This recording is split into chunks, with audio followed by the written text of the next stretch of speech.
Black Beauty, Chapter 5. A Fair Start. The name of the coachman was John Manley. He had a wife and one little child, and they lived in the coachman's cottage very near the stables. The next morning he took me into the yard and gave me a good grooming, and just as I was going into my box, with my coat soft and bright, the squire came in to look at me, and seemed pleased. "John," he said, "I meant to have tried the new horse this morning, but I have other business. You may as well take him around after breakfast. Go by the common and the high wood, and back by the water mill and the river. That will show his paces." "I will, sir," said John. After breakfast he came and fitted me with a bridle. He was very particular in letting out and taking in the straps, to fit my head comfortably. Then he brought the saddle that was not broad enough for my back. He saw it in a minute, and went for another, which fitted nicely. He rode me first slowly, then a trot, then a canter, and when we were on the common he gave me a light touch with his whip, and we had a splendid gallop. "Ho, ho, my boy," he said as he pulled me up, "you would like to follow the hounds, I think." As we came back through the park, we met the squire and Mrs. Gordon walking. They stopped, and John jumped off. "Well, John, how does he go?" "First rate, sir," answered John. "He is as fleet as a deer, and has a fine spirit, too, but the lightest touch of the rein will guide him. Down at the end of the common we met one of those traveling carts, hung all over with baskets, rugs, and such like. You know, sir, many horses will not pass those carts quietly. He just took a good look at it, and then went on as quiet and pleasant as could be. They were shooting rabbits near the high wood, and a gun went off close by. He pulled up a little and looked, but did not stir a step to right or left. I just held the reins steady and did not hurry him, and it's my opinion he has not been frightened or ill-used while he was young." "That's well," said the squire. "I will try him myself tomorrow."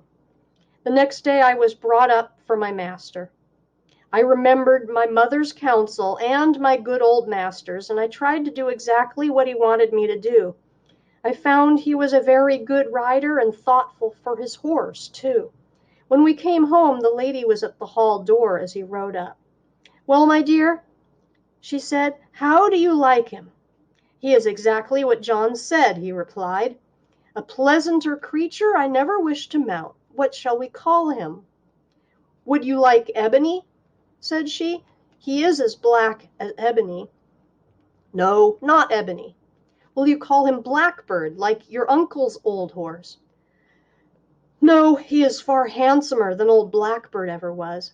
"Yes," she said, "he really is quite a beauty, and he has such a sweet, good-tempered face, and such a fine, intelligent eye. What do you say to calling him Black Beauty?" "Black Beauty? Why, yes, I think that is a very good name. If you like it, it shall be his name." And so it was. When John went into the stable, he told James that master and mistress had chosen a good, sensible English name for me that meant something, not like Marengo or Pegasus or Abdallah. They both laughed, and James said, "If it was not for bringing back the past, I should have named him Rob Roy, for I never saw two horses more alike."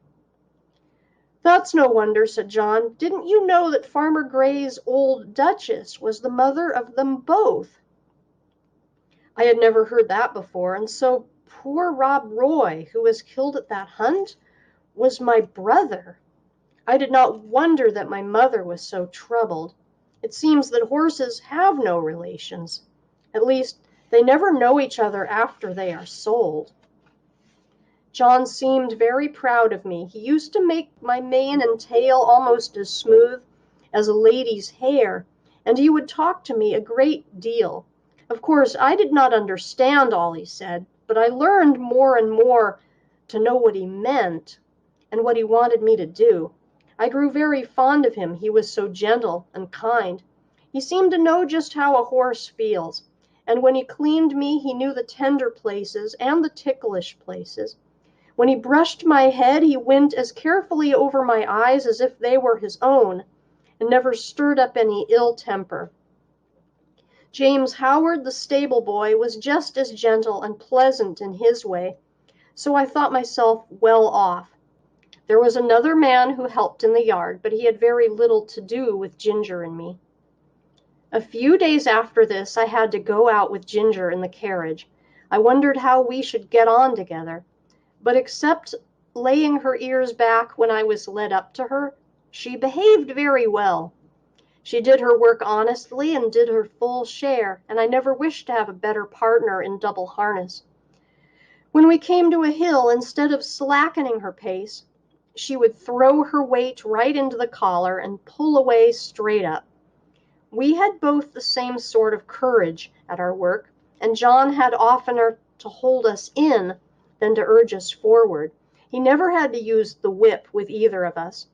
Then our paces were much the same, and I found it very easy to keep step with her when trotting, which made it pleasant, and Master always liked it when we kept step well, and so did John. After we had been out 2 or 3 times together, we grew quite friendly and sociable, which made me feel very much at home. As for Merrylegs, he and I soon became great friends. He was such a cheerful, plucky, good-tempered little fellow that he was a favorite with everyone, and especially with Miss Jessie and Flora, who used to ride him about in the orchard and have fine games with him, and their little dog, Frisky. Our master had 2 other horses that stood in another stable. One was Justice, a roan cob, used for riding or for the luggage cart. The other was an old brown hunter named Sir Oliver. He was past work now, but was a great favorite with the master, who gave him the run of the park. He sometimes did a little light carting on the estate, or carried one of the young ladies when they rode out with their father, for he was very gentle and could be trusted with a child as well as Merrylegs. The cob was a strong, well-made, good-tempered horse, and we sometimes had a little chat in the paddock. But of course I could not be so intimate with him as with Ginger, who stood in the same stable.